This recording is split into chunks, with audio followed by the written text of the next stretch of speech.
यूं ही नहीं ताज ताज बन जाता है। शिल्पकारों का हुनर और चुनिंदा संगमरमर ताज को नायाब बनाते हैं। कुछ ऐसे ही चुनिंदा जगहों से बस खास ही चुनकर लाता हूँ। कतरे कतरे को मैं हीरे सा परखता हूँ। यूं ही नहीं मैं रजनीगंधा बन जाता हूँ।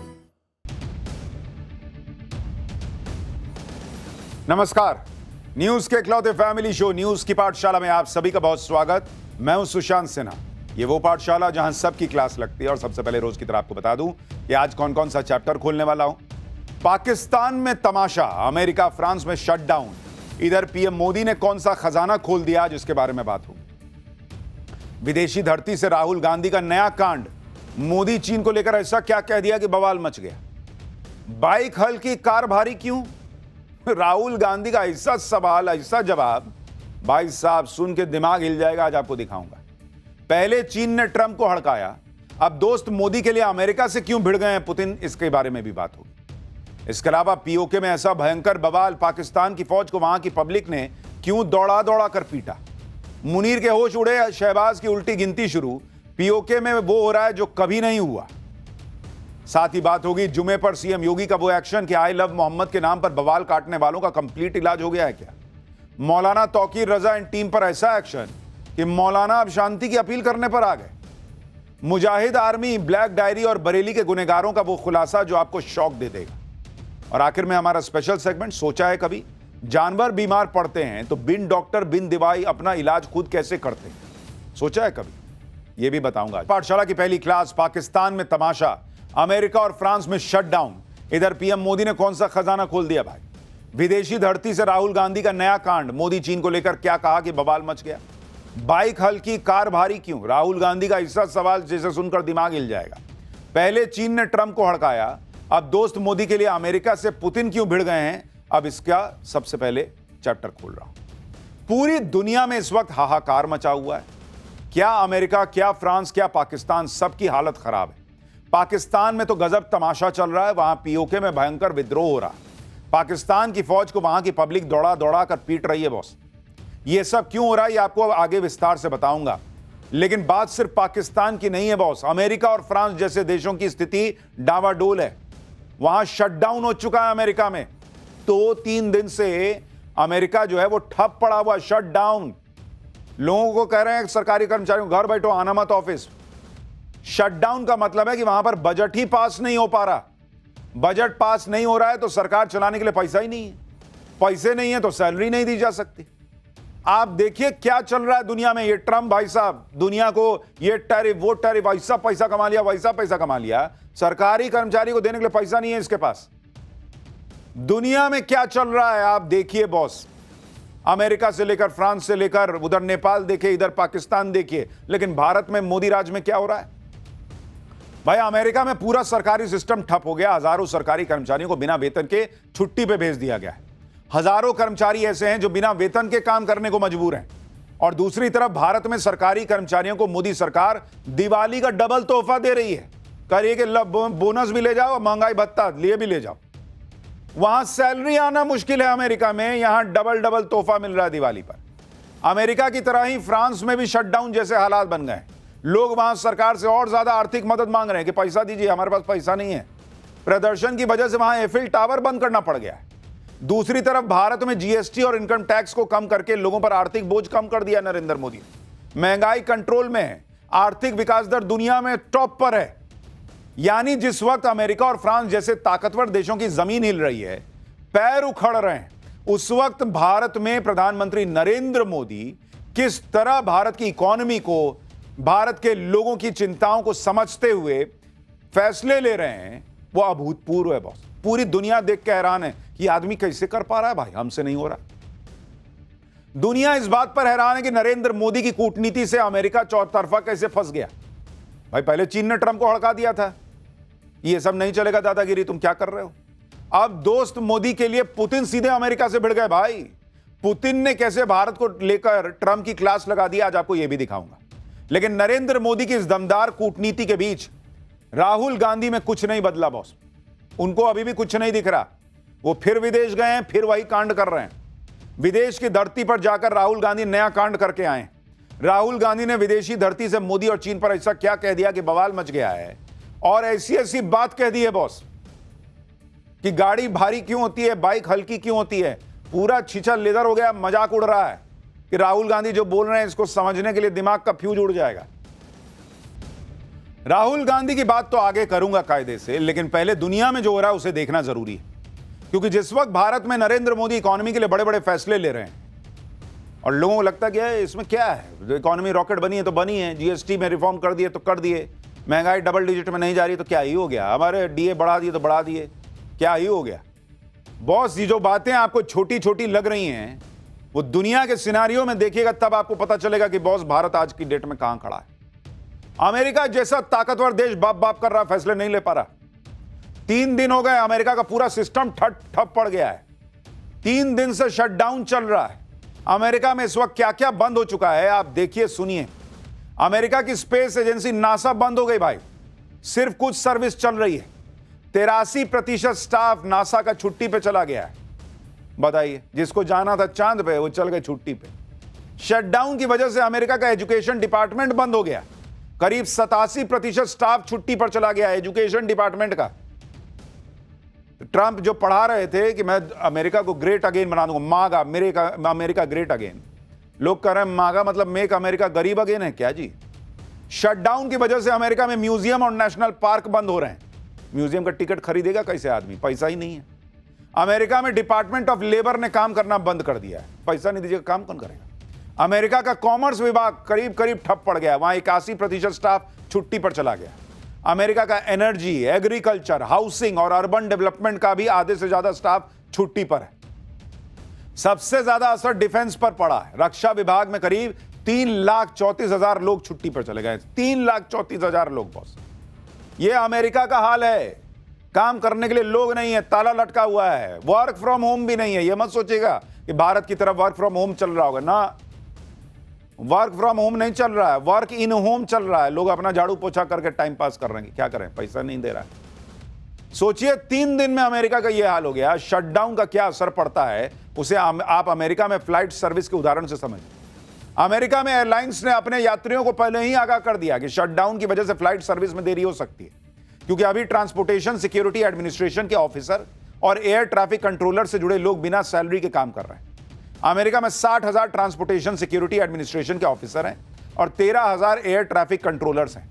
ये वो लोग हैं जो शटडाउन में भी काम करते हैं क्योंकि इनकी सर्विस को जरूरी माना गया है। लेकिन भाई वो कह रहे हैं कि हो सकता है धीरे धीरे काम करेगा, क्या प्रेशर बनाएंगे कि जल्दी जल्दी करो नहीं तो पैसा नहीं देंगे। वो कह रहा पैसा आ ही नहीं रहा है, कौन सी जल्दी काम करूंगा, नहीं करूंगा, जाओ क्या करिए। पहले ही वो कह दिए कि लेट हो सकता है भाई, आइएगा टाइम पे आप एयरपोर्ट पे। अब अमेरिका में फ्लाइट सर्विस जारी रहेगी या ठप हो जाएगी, ये उन कर्मचारियों पर निर्भर करता है जो बिना वेतन के काम कर रहे हैं। अमेरिका की ऐसी हालत क्यों हो गई, इसे भी आपको समझना चाहिए, फिर बताऊंगा भारत में क्या चल रहा है। दरअसल अमेरिकी सरकार को चलाने के लिए हर साल बजट पास करना जरूरी होता है, लेकिन ट्रंप सरकार और विपक्ष के बीच अभी तक फंडिंग वाले बिल को पास करने पर सहमति नहीं बन पाई है। शटडाउन की वजह से सरकारी एजेंसियों को वेतन ही नहीं मिल पा रहा है और उसका असर यह हो रहा है कि गैर जरूरी सेवाएं और दफ्तर बंद हो गए, क्योंकि जब वेतन ही नहीं है तो दफ्तर खोल के कीजिएगा क्या। अमेरिका में इसे शटडाउन कहा जाता है। अब इस शटडाउन को लेकर अमेरिका में सियासी युद्ध छिड़ गया है। ट्रंप की पार्टी इसके लिए डेमोक्रेट्स को जिम्मेदार बता रही है, दूसरी तरफ डेमोक्रेट्स इसके लिए रिपब्लिकन को दोष दे रहे हैं। डेमोक्रेट्स कह रहे हैं कि वो ट्रंप का रबर स्टैंप नहीं ना है जी, जो आदमी जो कर देगा उस पर हम ठप्पा लगा देंगे। आप सोचिए, दुनिया की सबसे ताकतवर माने जाने वाली अर्थव्यवस्था का यह हाल कर दिया ट्रंप ने कि वहां कर्मचारियों को वेतन देने के लाले पड़ गए। 7 लाख से ज्यादा कर्मचारियों को बिना वेतन के छुट्टी पर भेज दिया गया, जिससे 3,500 करोड़ रुपए बचेंगे। आखिरी बार साल 2018 में शटडाउन हुआ था, तब भी ट्रंप ही राष्ट्रपति थे, तब शटडाउन 35 दिन चल गया था। इस बार अगर 35 दिन शटडाउन चल गया ना बॉस, तो ट्रंप फंस जाएंगे। ये वही ट्रंप है जो टैरिफ लगाकर भारत को नुकसान पहुंचाने निकले थे, लेकिन आज खुद उनके यहां जबरदस्त नुकसान हो रहा है। जो ट्रंप भारत की इकोनॉमी को डेड बता रहे थे, आज उनके यहां अमेरिका की जीडीपी गिरने के नए नए अनुमान लग रहे हैं। टैरिफ वॉर से ट्रंप भारत को हिला ना पाए, उल्टे शटडाउन से अमेरिका जरूर हिल गया। शटडाउन से अमेरिका को कितना नुकसान होगा आप खुद सुनिए। Standard and Poor's global rating के मुताबिक 1 हफ्ते के शटडाउन से अमेरिका की जीडीपी 0.1 से 0.2% तक गिर सकती है। 1 हफ्ते के शटडाउन में बॉस, एक हफ्ते के हिसाब से जीडीपी में यह बड़ी गिरावट है। शटडाउन से अमेरिका को करीब एक हफ्ते में 1,33,000 करोड़ रुपए का नुकसान होगा। अगर यह एक महीने खिंच गया बॉस, तो अमेरिकी मार्केट को करीब 2,66,000 करोड़ रुपए का झटका लग सकता है। शटडाउन से करीब 43,000 नौकरियां खतरे में पड़ गई। इससे पहले जब साल 2018 में शटडाउन हुआ था, उससे अमेरिका को करीब 1,00,000 करोड़ रुपए का नुकसान हुआ था। अमेरिका की ही तरह फ्रांस में भी शटडाउन की नौबत आ गई। वहां सरकार के खिलाफ बड़े बड़े प्रदर्शन हो रहे हैं, कामकाज ठप पड़ गया है, ट्रेड यूनियन हड़ताल पे चली गई। ये देखिए एफिल टावर, हालत ये हो गई है कि पेरिस में एफिल टावर को बंद करना पड़ गया है। एफिल टावर पर बोर्ड लगा दिया गया है कि हड़ताल की वजह से एफिल टावर बंद है। बताइए, ये दुनिया की बड़ी बड़ी इकोनॉमीज का हाल है बॉस, पैसा नहीं है उनके पास। और यहां भारत में जीएसटी में थोड़ा सा रिफॉर्म हुआ, भाई साहब लाइन लग गई कि ये खरीद ले वो खरीद ले। लोग जाड़ा आने वाला, ठंडा आने वाला कह रहे हैं, एसी खरीद लेते हैं, सस्ता मिल रहा। ऐसा पॉकेट में पैसा है। एफिल टावर पेरिस की पहचान मानी जाती है। एक अनुमान है कि सामान्य दिनों में एफिल टावर को देखने के लिए 15 से 20 हजार लोग आते हैं रोज। फ्रांस के करीब 200 शहरों में भयंकर प्रदर्शन चल रहे हैं। लोग सड़कों पर उतरकर ब्लॉक एवरीथिंग यानी सब कुछ ठप करने की मुहिम चला रहे हैं। देखिए, पब्लिक सड़क पर आ गई। फ्रांस की सरकार बजट में कटौती कर रही है, जिस वजह से कुछ सोशल वेलफेयर स्कीम के बजट पर कैंची चलेगी। लोग इसका विरोध कर रहे हैं। गुरुवार को करीब 85,000 लोग पेरिस की सड़क पर उतरकर मार्च करने लगे। हेल्थ केयर वर्कर थे, टीचर थे, स्टूडेंट थे, सब उतर गए सड़क पे। बॉस, कि पैसा काट लोगे, हमारा क्या होगा? लेकिन वहां सरकार से संभल ही नहीं रहा है। कह रही कि पैसा नहीं काटेंगे तो देश खत्म हो जाएगा। अमीरों पे ज्यादा टैक्स लगाने की ये लोग मांग कर रहे हैं कि उनसे लो ना जी, हमसे क्यों ले रहे हो? साथ साथ पढ़ाई, स्वास्थ्य के क्षेत्र में सरकार से खर्च बढ़ाने के लिए भी कह रहे हैं। लेकिन पैसा होगा तब तो सरकार करेगी, सरकार कर ही नहीं पा रही है। लेकिन यही चीज अपने यहां देखिए बॉस, जो लोग सपना पाल रहे हैं कि जेनजी जैसा आंदोलन भारत में हो जाए, उनको देखना चाहिए कि भारत कहां आज चमकता सितारा बना हुआ है। फ्रांस, अमेरिका जैसे देशों का बुरा हाल है, लेकिन आप भारत को देखिए। नरेंद्र मोदी धड़ाधड़ फैसले ले रहे हैं, धड़ाधड़ डील पे डील कर रहे हैं, बड़ी बड़ी डील लॉक कर रहे हैं, जिससे भारत की इकोनॉमी बम बम हो जाएगी। यूएई, यूके, ऑस्ट्रेलिया के साथ फ्री ट्रेड एग्रीमेंट करने के बाद भारत ने यूरोप के 4 देशों के साथ फ्री ट्रेड एग्रीमेंट लागू कर दिया है। इन 4 देशों में स्विट्जरलैंड है, नॉर्वे है, आइसलैंड है और लिechtenstein है। भारत ने इन 4 देशों के समूह यूरोपियन फ्री ट्रेड एसोसिएशन के साथ हुए एग्रीमेंट को लागू कर दिया है। इस समझौते की खास बात यह है कि इसमें पहली बार निवेश और रोजगार को शर्तों के साथ जोड़ दिया गया है। अब होगा क्या? असर यह होगा कि यूरोप के जो ये 4 देश हैं, अगले 15 साल में भारत में $100 बिलियन यानी करीब 8,86,000 करोड़ रुपए निवेश करेंगे। इससे करीब 10 लाख नौकरियां भारत में जनरेट होंगी। वाणिज्य और उद्योग मंत्री पीयूष गोयल के मुताबिक Swiss state secretary for economic affairs ने भारत में $150 बिलियन अतिरिक्त निवेश का भी वादा किया है। यानी अगर सब कुछ ठीक चला तो भारत में 100 बिलियन नहीं बल्कि कुल 250 बिलियन यानी करीब 22 लाख करोड़ रुपए का निवेश आएगा। यह कर रहे हैं नरेंद्र मोदी। पीएम मोदी कल देश के युवाओं को 62,000 करोड़ की बड़ी सौगात भी देने वाले हैं। कल युवाओं के स्किल डेवलपमेंट से जुड़ी योजना की शुरुआत करेंगे। इस योजना के तहत देश भर के 1,000 सरकारी आईटीआई को अपग्रेड किया जाना है। नरेंद्र मोदी जिस तरह से बोल्ड फैसले कर रहे हैं, उसकी वजह से ही पूरी दुनिया उनकी कायल हुई बैठी। आप रूस और पुतिन को देखना लीजिए। अमेरिका ने इतना प्रेशर बनाया, लेकिन भारत ने साफ कर दिया कि रूस से दोस्ती ना टूटेगी, रूस से तेल खरीदना बंद नहीं करेंगे। अब मोदी के लिए पुतिन अमेरिका से भिड़ गए, ट्रंप से भिड़ गए। मोदी के लिए पुतिन ने ऐसी ऐसी बातें ट्रंप को सुना दी जो आज तक कोई नहीं कह पाया। टैरिफ के मुद्दे पर अमेरिका को जवाब देते हुए पुतिन ने कह दिया भाई भारत की तरफ से कि क्या समझे हो, भारत की जगह आगे झुकने वाला नहीं है, भारत स्वाभिमानी है, भारत के लोग ऐसा अपमान बर्दाश्त नहीं करेंगे। रूस के राष्ट्रपति ने भरोसा जताया कि भारत अपने हितों को देखते हुए रूस से तेल खरीदना बंद नहीं करेगा। पुतिन ने कह दिया भाई कि पीएम मोदी को जानते नहीं हो, पीएम मोदी बहुत समझदार नेता हैं जो भारत के हित को प्रोटेक्ट करते हैं। यानी पुतिन जैसे बड़े बड़े नेता ट्रंप को समझा रहे हैं कि क्या मोदी से भिड़ रहे हो यार, नहीं जीत पाओगे। क्या नए भारत से भिड़ रहे हो, नहीं जीत पाओगे, अमेरिका को झुकना होगा भारत के सामने। यह भारत की रणनीतिक स्वतंत्रता और स्वायत्तता को दर्शाता है। दूसरी तरफ भारत में सियासी फायदे के लिए नरेंद्र सरेंडर जैसे नैरेटिव गढ़े जाते हैं। इसलिए आपको समझा रहा हूं ये कंपैरिजन। जिनको लगता है बहुत मामूली बात है, क्या है दुनिया में फास्टेस्ट इकोनॉमी बने, क्या है जीएसटी में रिफॉर्म हो रहा है, क्या है इतना 2-2 लाख 3-3 लाख का जीएसटी 3-3 लाख करोड़ का जीएसटी कलेक्शन आ जा रहा है, क्या हो गया? ये हो गया बॉस। ये हो गया, अमेरिका के पास पैसे नहीं है देने के लिए। पीएम मोदी और भारत की तारीफ करते हुए रूस के राष्ट्रपति ने ट्रंप के टैरिफ की हवा निकालने वाला प्लान भी सामने रख दिया। और इस प्लान के तहत अमेरिका के टैरिफ की वजह से जो नुकसान भारत को हो रहा है, रूस उसकी भरपाई करने की कोशिश करेगा। रूस भारत के साथ अपने ट्रेड इंबैलेंस को ठीक करेगा। दरअसल भारत रूस से बड़ी तादाद में क्रूड ऑयल खरीद रहा है, हथियार भी खरीदता है, लेकिन भारत बदले में रूस को उतना एक्सपोर्ट तो करता नहीं है, जिस वजह से दोनों देशों में ट्रेड डिफरेंस होता है। पुतिन ने अपनी सरकार को इस बारे में एक प्रपोजल बनाने के लिए कहा है ताकि भारत के साथ ट्रेड इंबैलेंस को कम किया जा सके। पुतिन ने कहा कि ट्रेड इंबैलेंस को हटाने के लिए रूस ज्यादा एग्रीकल्चरल प्रोडक्ट्स और मेडिसिन भारत से खरीद सकता है। पुतिन ने बेलारूस का उदाहरण देते हुए कहा कि भारत के साथ रूस का ट्रेड टर्नओवर $63 बिलियन है और बेलारूस के साथ $50 बिलियन, जबकि भारत की जनसंख्या 150 करोड़ है और बेलारूस की 1 करोड़। यह उदाहरण देते हुए पुतिन ने माना कि कई ऐसे सेक्टर हैं जिसमें ट्रेड को बढ़ाने की बहुत गुंजाइश है। यानी पुतिन कह रहे हैं भाई कि तुम मेरे दोस्त हो, तो यह क्यों होगा कि खाली तुम ही खरीदते रहोगे और मैं बेचता रहूंगा। अब ऐसी व्यवस्था करेंगे कि तुम भी बेचो, हम भी खरीदेंगे, तुम्हारी इकोनॉमी को और बूस्ट देंगे भाई। पुतिन इस साल दिसंबर में भारत भी आ रहे हैं। पुतिन ने कहा कि वो इस मुलाकात को लेकर बड़े एक्साइटेड हैं। वो अपने भरोसेमंद दोस्त मोदी से मिलने को उत्सुक है। दिसंबर में करेंगे, 5-6 दिसंबर के आसपास आएंगे। भारत की तारीफ करने के साथ साथ रूस के राष्ट्रपति ने ट्रंप की तगड़ी क्लास भी लगाई। तेल खरीदने पर भारत को कोसने वाले ट्रंप और उनके सलाहकारों को पुतिन ने आईना दिखा दिया। पुतिन ने वो आंकड़े सामने रख दिए जिससे अमेरिका का डबल स्टैंडर्ड सामने आ गया। रूस के राष्ट्रपति ने बताया कि खुद अमेरिका रूस से यूरेनियम खरीदता है, जबकि भारत को रूस से व्यापार करने से रोकता है। पुतिन ने कहा कि रूस अमेरिका को यूरेनियम बेचने वाला दूसरा बड़ा सप्लायर है। साल 2025 में अमेरिका को यूरेनियम बेचकर रूस को करीब $1.2 बिलियन मिलने का अनुमान। तो पुतिन ट्रंप को एक्सपोज कर रहे हैं भाई, भारत के लिए, मोदी के लिए, कि तुम लोग क्या मोदी के पीछे और भारत के पीछे पड़े हो जी। तुम तो खुद हमसे खरीद रहे हो, ना खरीदो हमसे। अगर तुमको लगता है मेरे पास पैसा आ रहा है इसलिए मैं यूक्रेन से लड़ रहा हूं, तो तुम खरीदना यूरेनियम बंद कर दो। भारत से क्या भिड़ रहे हो, नौटंकी करते हो। पुतिन ने एक ही झटके में उस अमेरिका को एक्सपोज कर दिया जो यूक्रेन युद्ध के लिए भारत को जिम्मेदार ठहराने में लगा हुआ था।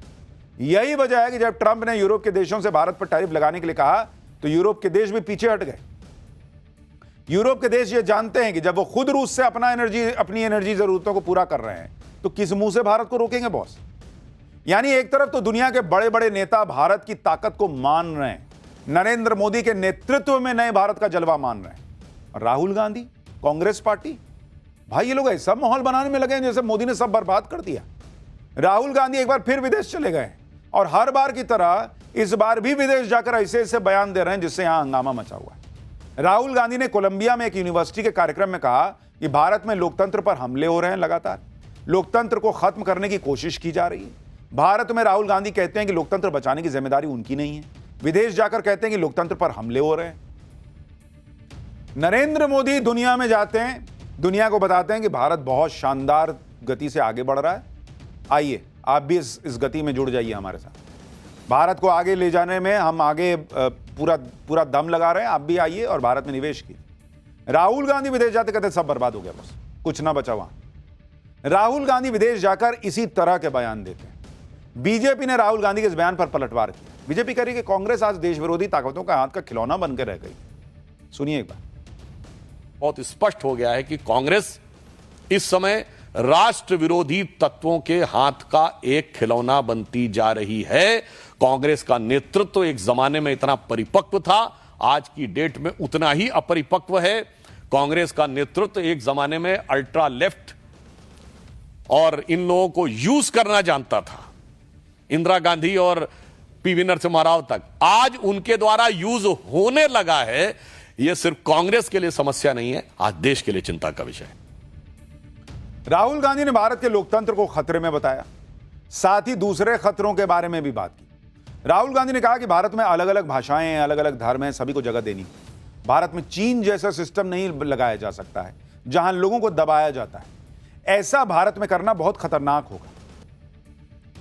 राहुल गांधी को कभी चाइना का मॉडल पसंद आता है, कभी चाइना का मॉडल पसंद नहीं आता है। कह रहे हैं भारत में जो है वो आवाजों को दबाया नहीं जाता। कौन सी आवाज दब रही है बॉस? इस देश में प्रधानमंत्री को मां की गाली स्टेज से दे दी जा रही है, और कितनी आजादी चाहिए लोगों को?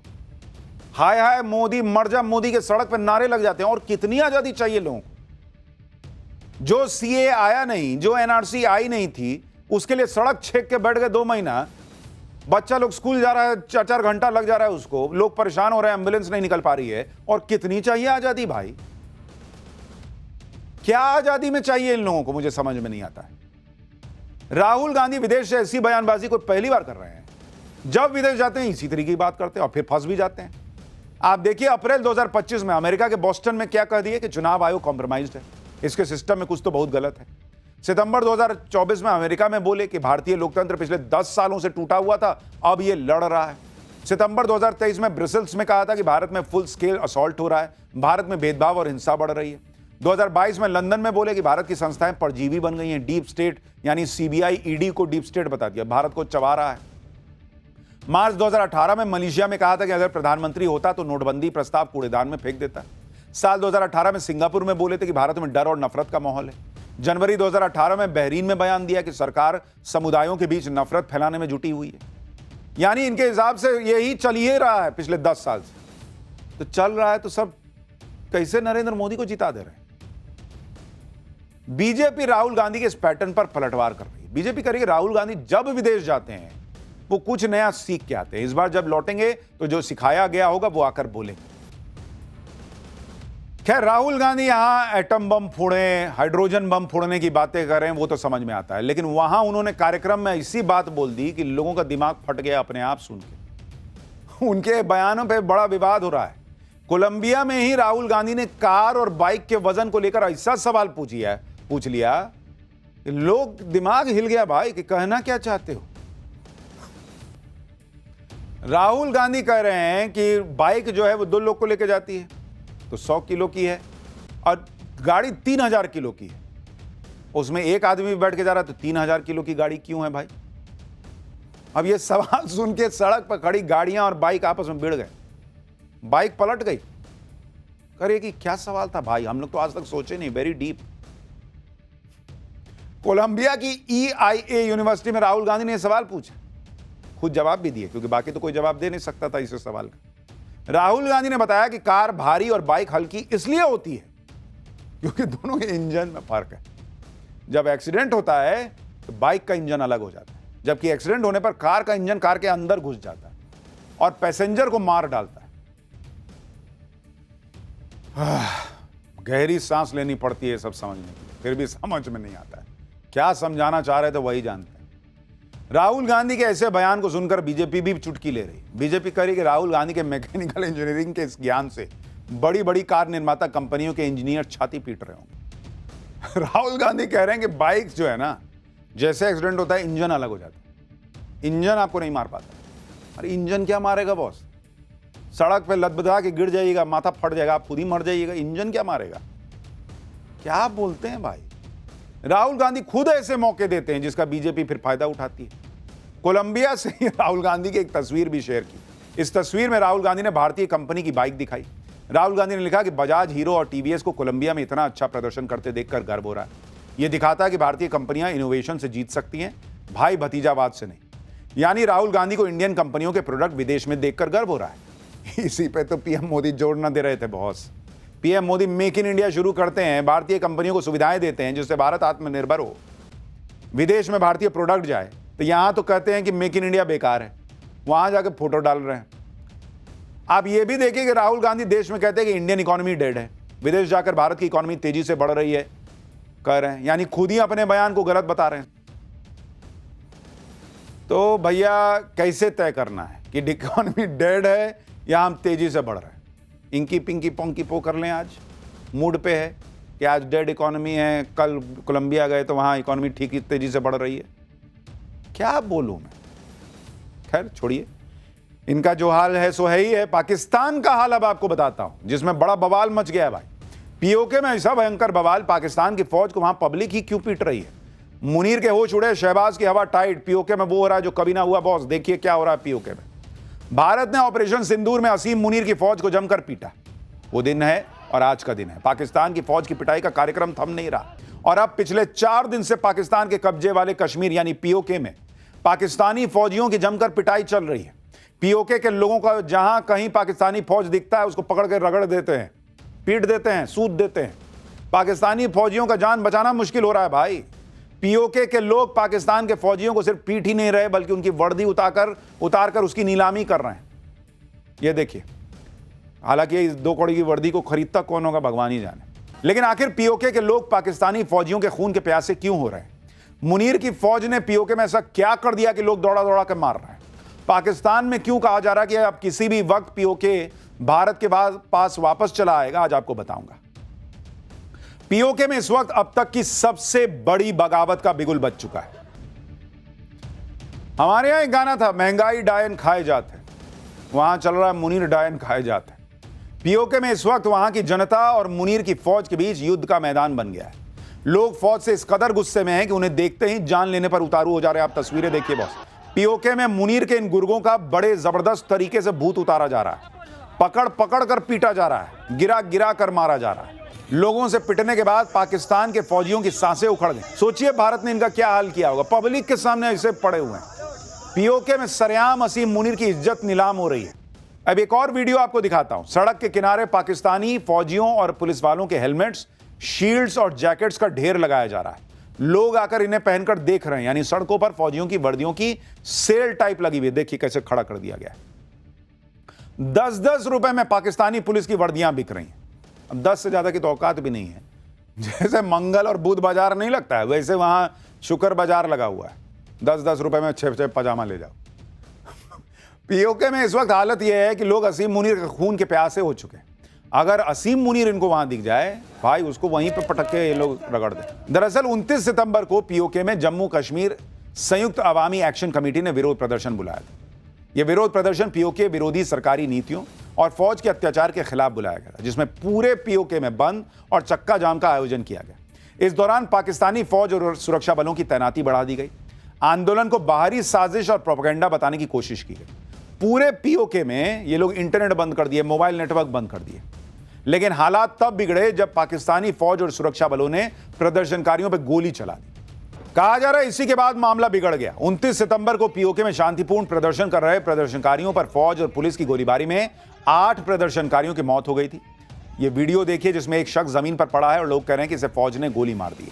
29 सितंबर से लेकर 1 अक्टूबर तक 3 दिन में पाकिस्तानी फौज और पुलिस की गोलियों से पीओके में 40 से ज्यादा लोगों की जान जा चुकी थी। इन मौतों का बदला लेने के लिए लोगों ने फौजी काफिलों पर अटैक करने शुरू किए। आर्मी के गाड़ियों को आग के हवाले कर दिया गया। सरकारी संपत्तियों को तहस नहस किया गया। और अब पीओके के लोगों ने ठान लिया है कि वो या तो पाकिस्तान से आजाद होकर रहेंगे या फिर अपनी मांगों को मनवा कर रहेंगे। इसलिए अब पूरे पीओके से प्रदर्शनकारियों के काफिले मुजफ्फराबाद की तरफ कूच कर चुके हैं, जो पीओके की राजधानी है, जहां पीओके के लोग पाकिस्तान सरकार और फौज के खिलाफ बड़े प्रदर्शन की तैयारी कर रहे हैं। देखिए पूरा काफिला जा रहा है बॉस। ये अल्टीमेटम है, लास्ट अल्टीमेटम। पीओके में प्रदर्शनकारियों की 38 मांगे हैं, 38। पीओके के लोगों के साथ होने वाले भेदभाव को बंद किया जाए। पीओके में पाकिस्तानी फौज के अत्याचारों को खत्म किया जाए। प्रदर्शनकारियों की मांग है कि बिजली परियोजनाओं में लोकल लोगों के फायदे को ध्यान में रखा जाए। आटे और बिजली के बिलों पर छूट देने की मांग भी की गई है। आंदोलनकारी आईएसआई समर्थित मुस्लिम कॉन्फ्रेंस को आतंकी संगठित घोषित करने की भी मांग कर रहे हैं। यानी पीओके के लोग खुद पर होने वाले अत्याचार के खिलाफ और अपनी बुनियादी जरूरत को पूरा करने के लिए प्रदर्शन कर रहे थे। लेकिन पाकिस्तान की सरकार और फौज ने उन पर गोलियां चलवा दी। अब तो पाकिस्तानी भी कह रहे हैं कि पीओके में जो आग भड़की है उसमें कहीं शहबाज और मुनीर ही न जल जाएं। यानी पाकिस्तान के अंदर ही लोग कह रहे हैं कि ये जो आग लगी है ये बुझने वाली नहीं है। ये पीओके जो सुलग रहा है, ये अब बहुत मामला पाकिस्तान के हाथ से निकल गया है। पीओके में अपने फौजियों को पिटता देखकर असीम मुनीर के भी होश उड़े हुए हैं। शहबाज की हालत टाइट है, इसलिए पाकिस्तान सरकार ने पीओके में पत्रकारों की एंट्री बैन कर दी। लेकिन पीओके की आवाज को दबाना मुनीर और शहबाज के लिए मुश्किल हो रहा है, इसलिए अब वो पत्रकारों को पिटवा रहे हैं। पाकिस्तान सरकार पीओके में विद्रोह को कुचलने के लिए हर संभव उपाय कर रही है। उसको लग रहा है पत्रकार को मारेंगे, दिखाएगा नहीं। बॉस आज की डेट में चीजें छुपती हैं। इस्लामाबाद से 1000 सैनिक पीओके भेजे गए। पूरे इलाके में इंटरनेट बंद कर दिया गया है। सेना और सुरक्षा बल मिलकर फ्लैग मार्च कर रहे हैं। लेकिन पीओके से उठी बगावत की गूंज अब पूरे पाकिस्तान में फैल रही है, जिसके बाद अब शहबाज शरीफ घुटने टेकने को मजबूर हो रहे हैं। पाकिस्तान सरकार ने बयान दिया है कि इस्लामाबाद से एक उच्च स्तरीय प्रतिनिधिमंडल पीओके भेजा गया है। शहबाज सरकार लोगों की शिकायतों के समाधान के लिए तैयार है। यानी कल तक जो शहबाज शरीफ पीओके के प्रदर्शनकारियों को उपद्रवी बता रहे थे और असीम मुनीर उन्हें गोलियां मरवा रहा था, अब उनकी एकड़ी निकल गई। पब्लिक ने जब दौड़ा दौड़ा के पीटना शुरू किया तो इनको ये लोग भाई नजर आ रहे हैं, और जब तुम गोली चलवा रहे थे, मार रहे थे, तब भाईचारा मर गया था। पीओके में अब शहबाज शरीफ सरकार बैकफुट पर है। आज भारत ने भी पीओके में पाकिस्तानी फौज की बर्बरता पर पाकिस्तान को खूब खरी खोटी सुनाई। विदेश मंत्रालय ने कहा कि पाकिस्तान का दमनकारी रवैया और अवैध कब्जा ही पीओके में इन हालात की जड़ है। पीओके के कई इलाकों में आम नागरिकों पर पाकिस्तानी फौज की ज्यादती पाकिस्तान की नीतियों का नतीजा है, जहां वो स्थानीय संसाधनों का शोषण करता है और जनता पर अत्याचार करता है। भारत ने स्पष्ट किया कि पाकिस्तान को इन गंभीर मानवाधिकार उल्लंघनों के लिए जिम्मेदार ठहराया जाना चाहिए। भारत ने कहा है कि पीओके पर पाकिस्तान का कब्जा पूरी तरह जबरन और गैरकानूनी है और वहां लोगों की आवाज को दबाने की उसकी कोशिश पूरी दुनिया के सामने उजागर हो रही है। कुछ वक्त पहले रक्षा मंत्री राजनाथ सिंह ने कहा था कि हमें पीओके को लेने की जरूरत नहीं पड़ेगी, पीओके खुद हमारे पास आ जाएगा। अब पाकिस्तान में लोग कह रहे हैं कि राजनाथ सिंह ने जो कहा था वो सच होने वाला है। पाकिस्तान के लोग कह रहे हैं बॉस कि पीओके के लोग चाहते हैं कि भारत से जुड़ जाएं, भारत के पास वापस आ जाएं, ये कब्जा जो है पाकिस्तान ने जो कर रखा है उससे निकल जाएं, क्योंकि भारत में विकास है, भारत में फ्री एंड फेयर इलेक्शंस हैं। ये पाकिस्तान के लोग कह रहे हैं। पाकिस्तान वो देश है जो अपने ही लोगों पर गोलियां चलवाता है और आतंकवादियों को पालता पोसता है। यानी आम पाकिस्तानियों से ज्यादा इज्जत पाकिस्तान में आतंकवादियों की होती है। जुमे पर सीएम योगी का वो एक्शन, आई लव मोहम्मद के नाम पर बवाल काटने वालों का कंप्लीट इलाज हो गया क्या? मौलाना तौकीर रजा एंड टीम पर ऐसा एक्शन कि मौलाना खुद शांति की अपील करने पर कैसे आ गए। मुजाहिद आर्मी, ब्लैक डायरी और बरेली के गुनहगारों का वो खुलासा जो आपको शौक दे देगा। पिछले शुक्रवार को बरेली, याद है ना बॉस, पूरे यूपी को सुलगाने की वहां साजिश हुई थी। आज फिर शुक्रवार था, जुम्मा था, बहुत बड़ा चैलेंज था। लोगों को लगा भाई पिछले बार तो बड़ा कांड हुआ, आज फिर कुछ ऐसा ना हो जाए पिछली बार जैसा। लेकिन बॉस, एक हफ्ते के अंदर सीएम योगी आदित्यनाथ और उनकी पुलिस ने साजिश के मास्टरमाइंड, उनके मददगारों पर जो ताबड़तोड़ एक्शन लिया, जिस तरह दंगाइयों के अवैध ठिकानों पर बुलडोजर गरजा, जिस तरह दंगों की साजिश की कलई खुली, उसने यूपी के को सुलगाने का जो मंसूबा पालने वाले थे उनकी सारी गर्मी निकाल दी बॉस। आज बरेली में बवाल के बाद दूसरा जुमा था, लेकिन आप स्थिति देख लीजिए। आज बरेली में जुमे की नमाज पर किसी तरह का कोई बवाल नहीं हुआ। अब तक आई लव कैंपेन की आड़ में बवाल को भड़काने में जुटे मौलानाओं के सुर बदल गए। आज मौलाना युवाओं से शांति की अपील करते नजर आए। अब तक आई लव मोहम्मद के लिए खुद को हर सजा के लिए तैयार बताने वाले ओवैसी भी युवाओं को कानून नहीं तोड़ने की नसीहत देने लगे हैं। यानी ओवैसी से लेकर हर मौलाना तक के सुर बदल गए एक हफ्ते में। योगी आदित्यनाथ ने उसी उत्तर प्रदेश में जिसमें पिछले जुमे को बवाल हुआ था, उस जुमे से इस जुमे के बीच में हालात और जज्बात सब बदल दिए। आज पाठशाला में बताऊंगा एक हफ्ते के अंदर सीएम योगी ने कैसे ये सब कर दिया। आपको याद होगा कि पिछले शुक्रवार को बरेली में किस तरह दंगाइयों की भीड़ बेकाबू हुई, पुलिस पर पथराव किया गया और फायरिंग तक के आरोप लगे। लेकिन बॉस, आज की तस्वीर देखिए।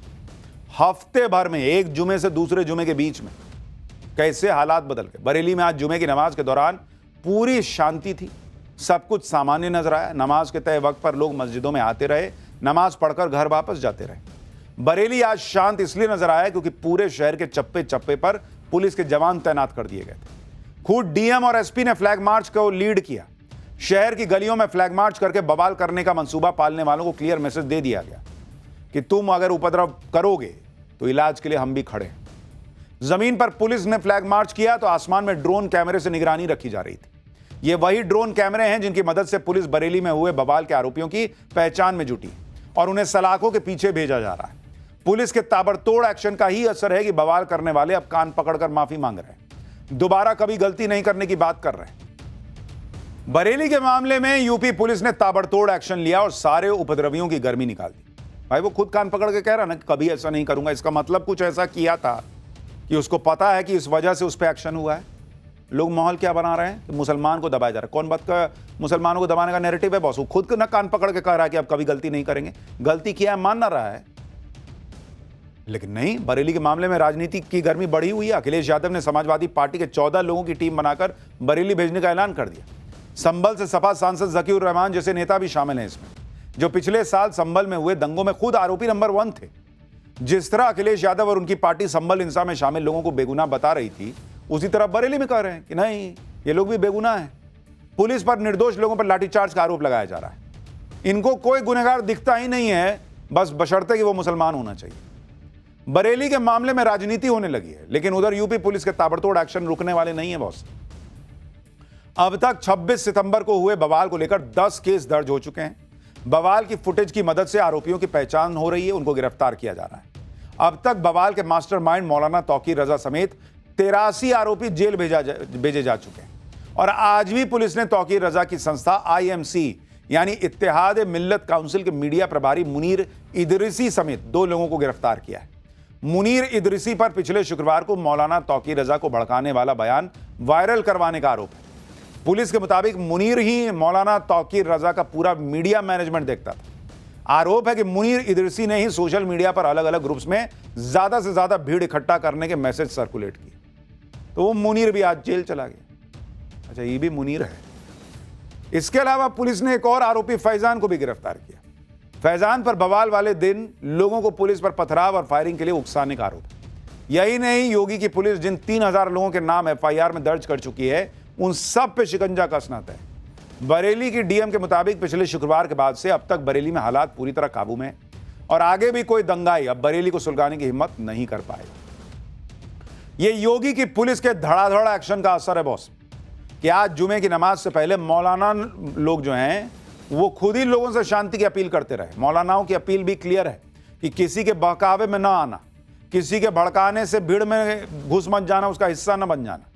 मतलब इनको समझ में आ रहा है ना कि किसी ने बहकाया था, किसी ने भड़काया था, भीड़ को बुलाया था। यह बरेली में आई लव मोहम्मद कैंपेन की आड़ में हुई हिंसा और उसके बाद आरोपियों पर हो रहे ताबड़तोड़ एक्शन का ही असर है कि मौलानाओं के ही नहीं बल्कि असदुद्दीन ओवैसी जैसे नेताओं के भी सुर बदले बदले नजर आ रहे हैं। Owaisi I love Mohammad campaign को लेकर फ्रीडम ऑफ रिलीजन का हवाला दे रहे थे। आई लव मोहम्मद का समर्थन करने के लिए खुद को किसी भी सजा के लिए तैयार बता रहे थे। लेकिन एक हफ्ते में आखिर ऐसा क्या हो गया भाई कि ओवैसी को आई लव मोहम्मद के पोस्टर से दूरी बनानी पड़ गई। ये तस्वीरें पुणे में हुए एक इवेंट की हैं, जिसमें कुछ लोगों ने ओवैसी को आई लव मोहम्मद लिखा पोस्टर गिफ्ट करने की कोशिश की। ओवैसी ने उन लोगों के साथ तस्वीरें तो खिंचवाई, लेकिन फोटो फ्रेम लेने से साफ इनकार कर दिया भाई। यही बात मैं बाकी मुसलमानों को समझाता हूं। आपको कह रहे हैं कि आई लव मोहम्मद बोल रहे हो और मोदी तुम पर जो है अत्याचार कर रहे हैं, जबकि आई लव मोहम्मद बोलने पे कोई एक्शन नहीं हुआ, कोई FIR नहीं हुई। ये फैक्ट है। खुद काहे नहीं ले लिए बॉस पोस्टर? ओवैसी खुद बोल रहे हैं कि मुझे इसमें मत डालो, ये बड़ा मामला है। देखना लिए बॉस। यही बात जब मैं समझाता हूं कि कोई इस तरह से पत्थर चलाएगा, सरतन से जुदा के नारे लगाएगा, जेल जाएगा, तो उसके परिवार को सहना पड़ता है। नेता को कुछ होता है तो लोगों को लगता है ये गलत आदमी गलत बात बोल रहा है मुसलमान के खिलाफ, जबकि मैं ही मुसलमान के साथ हूं बॉस। हिंदू के साथ हूं, मुसलमान के साथ हूं, सिख के साथ हूं, ईसाई के साथ हूं, क्योंकि देश के साथ हूं। जो आपके साथ नहीं है वो ऐसा करता है। खैर, इनका इलाज तो हो रहा है जिन्होंने उपद्रव किया। इंसानों को जब चोट लगती है या वो बीमार होते हैं तो डॉक्टर के पास चले गए, दवाई ले लिए। लेकिन क्या आपने कभी सोचा है कि जानवर जब बीमार पड़ते हैं वो तो डॉक्टर के पास नहीं जाएंगे भाई। यहाँ शहर में ना हो गए, बाकी जो जंगल में है कहीं है, वो अपना इलाज कैसे कर लेते हैं। इंसानों की ही तरह जानवरों में भी खुद के शरीर को स्वस्थ रखने की प्रवृत्ति होती है। जैसे इंसान बीमार होने पर या चोट लगने पर दवा लेते हैं, उसी तरह जानवर पर्यावरण से ही कुछ ना कुछ औषधि लेकर अपना उपचार करते हैं। चाहे पेट की परेशानी हो या कोई इंफेक्शन हो या कोई घाव हो, जानवर अपना उपचार खुद खोज लेते हैं। इसे एनिमल सेल्फ मेडिकेशन या जू फार्माकोग्नोसी कहते हैं। यह जानवरों की स्व चिकित्सा क्षमता और उनकी पर्यावरणीय समझ को दिखाता है। जैसे चिंपैंजी है, वो कुछ कड़वी पत्तियों जैसे वर्नोनिया एमिग्डालिना को चबाते हैं, जो आंतों के परजीवियों को खत्म करने में मदद करती है। तोता अगर वो बीमार पड़ेगा तो जंगली मिट्टी खाता है, जो जहरीले पदार्थों को बेअसर करती है और पाचन में सुधार करती है। जैसे प्रेग्नेंट मादा हाथी है, गर्भवती मादा हाथी कुछ खास पौधों जैसे बोरेसस प्रजाति के पौधों को खाती है, जो प्रसव में मदद करते हैं। ब्राजील में मादा वूली स्पाइडर मंकीज हैं, जो अपनी प्रजनन क्षमता को बढ़ाने या घटाने के लिए पौधे खाते हैं। कुछ पक्षी रेत में लौटते हैं, इसे डस्ट बाथ कहते हैं। इसके जरिए पक्षी अपने पंखों से परजीवियों को हटाते हैं। यानी कुदरत ने यह ना सोचिए कि सिर्फ इंसानों को दिमाग दिया है। वो कहने को जानवर हैं, लेकिन उनके अंदर भी भावना है, दिल है, दिमाग भी है और अपना इलाज करने की क्षमता भी है।